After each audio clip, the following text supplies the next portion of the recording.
Buongiorno a tutti e bentornati a Valgrande. Oggi sono qui, non sono in cucina e sto preparando gli allestimenti per le festività natalizie.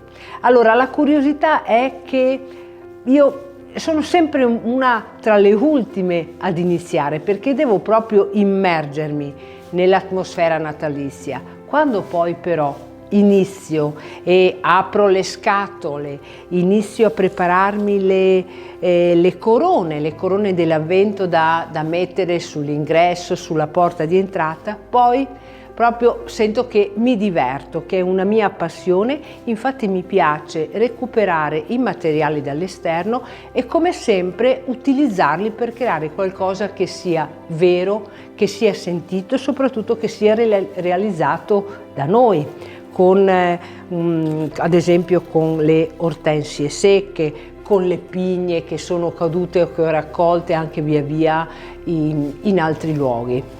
Così come pure mi piace realizzare i nostri piatti e le nostre preparazioni per il fine settimana, che non saranno ancora le preparazioni del Natale, ma sono le preparazioni invernali, e quindi posso parlare di brodo pronto con i passatelli, oppure di piatti con la carne proveniente dagli allevamenti, dal nostro allevamento, oppure con le verdure di stagione come il radicchio, i cavoli e i piatti caldi come le patate bollenti.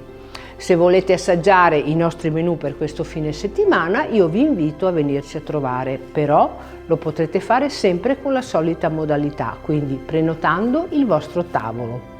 Dove? Qualcuno non si ricorda?